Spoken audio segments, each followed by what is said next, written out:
if I haven't died yet, I'm still alive today. With that being said, welcome to yet another video. Today I'm in fact taking a look at a very special new AIO liquid cooler by Fractal Design. It goes by the name of Celsius Plus S36 Prisma and currently can be had for roughly $200 right now. So this sure is a good amount of money to spend on a 360mm AIO cooler, but it sure does impress in more than a few aspects and comes with some cool features. But are those features along with the cooling performance enough to fully convince us? We'll have to see. A 5-year warranty is what this thing comes with, by the way, so at least this means the manufacturer does have a lot of faith in their product, which is good. For those, however, that don't need or want as much lighting as seen on the Prisma variant, they could go for the slightly cheaper dynamic version with black, non-illuminated fans. That version comes in at about $170. Cheaper, yes, but still not the most attractive deal compared to coolers of the competition when it comes to pricing. So how good does this unit actually cool, and what are the special features on here? As for what's included, all seems fairly normal here. Thumbs up right away for these Prisma fans with ARGB lighting. They appear to be of really good quality. Also, we get all standard connections for both the fans and the lighting, so no proprietary garbage. You know my opinions on that. Nonetheless, although you'd come to expect from someone paying $200 for AIO cooling to actually own an ARGB compatible motherboard, I still find it to be a bit of a bummer that Fractal didn't go the extra mile and decided not to include even the most basic of a lighting controller. Thermal paste, there's no tube included, but some paste is already pre-applied for us on the pump. The aluminum radiator to me makes a great impression with those 30mm of thickness. And things such as the fittings do look good too, although other than what can be seen on the predecessor, no metal fittings are used anymore. But still, quality-wise, all is still looking good. Worth mentioning is the small useful hub on the radiator, allowing us to plug in and control the fans and lighting with just a single, or rather 2 cables. The pump and fan speed can be controlled via a single PWM signal. The whole lighting of the fans and water block or pump also require just a single ARGB connection. In theory, this would mean a nicer and tidier look. Practically, that somewhat is the case, albeit not quite as clean as I had anticipated. Although inside a case, there certainly would be more hiding spots for cables anyway. A feature that has been carried over from the predecessor is the so-called dual mode. Basically, by slightly rotating the cap on the pump unit, if you will, you're given the option to switch between a PWM and auto mode. PWM obviously gives us full control over all the speeds. The auto mode, on the other hand, takes care of everything automatically. It basically focuses on delivering a silence experience, and I really mean silence. I'm talking of practically noiseless. That unfortunately comes with a huge drawback, which I'll talk about a bit later into the video. Those that want absolute full control over fan and pump speeds should steer clear from making use of the integrated hub though, since the pump and fan speed cannot be controlled individually that way. In terms of looks, the Celsius Plus, especially the Prisma version with those illuminated fans, really meet my personal taste. The face of the pump now is tinted glass with a nice backlit Fractal logo along with an ARGB ring. As always, supported are ASUS Aura Sync, MSI Mystic Light, Gigabyte RGB Fusion, ASRock Polychrome Sync, and even Razer Chroma. Obviously, the whole unit is based on Aztec, just like the predecessor series did, something we tend to notice fairly early on due to the way the pump looks like. A new feature on here, though, is the so-called thermal protection mode, some kind of protection mechanism.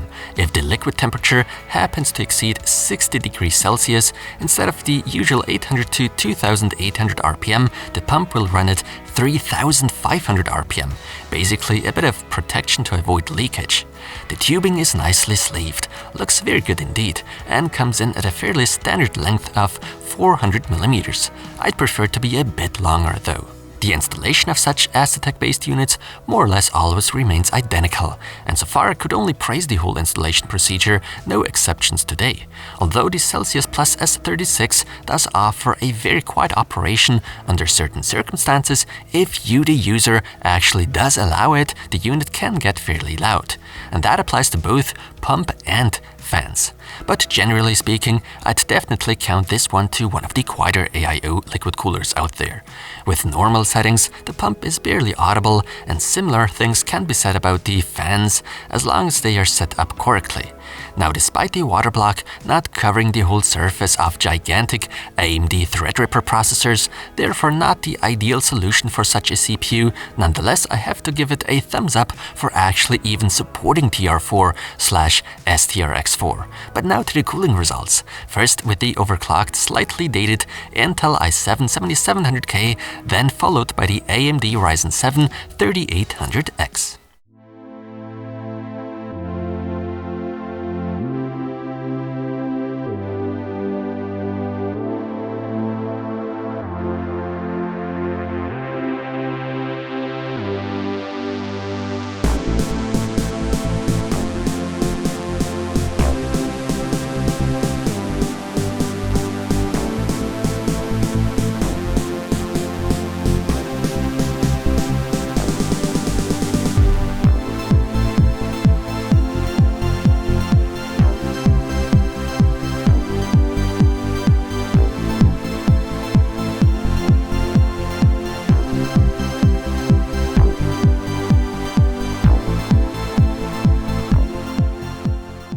So in terms of performance, there's not a whole lot that needs to be said here. Long story short, we get some really good cooling performance. The Celsius Plus S36 Prisma is up there with all those other good AIO liquid coolers and even managed to impress me when it comes to its noise levels.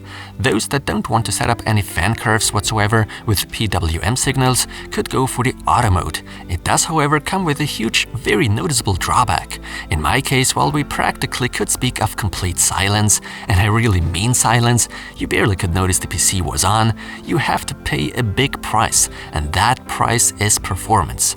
When deciding to cool with the auto mode, the temperatures end up being much higher than they are with the PWM mode. This mainly is due to the fact that the pump is only running at a very low RPM in that silence mode. So I personally am not too happy with what the auto mode is offering us. I'd strongly advise going for the PWM mode instead. You can do a lot of tweaking that way and get the best of both worlds. Good performance with noise levels close to ones achieved in the auto mode. From a technical standpoint, alongside Deepcool's Castle 360EX, today's Celsius Plus S36 Prisma counts to my two absolute favorites right now when it comes to AIO liquid coolers. But you should keep in mind the hefty price tag of $200 for the Fractal unit. It's not super affordable, to put it mildly, so it's far from being a price-to-performance beast. Nonetheless, all in all, very good cooling performance is being offered, hot modern looks, low noise levels, an integrated hub for the fans and lighting is also on board, and the icing on the cake, 5 years of warranty. Whether or not the steep price of $200 is justified here, I'm not too sure about that. At the end of the day, each and every one of us needs to decide for him or herself.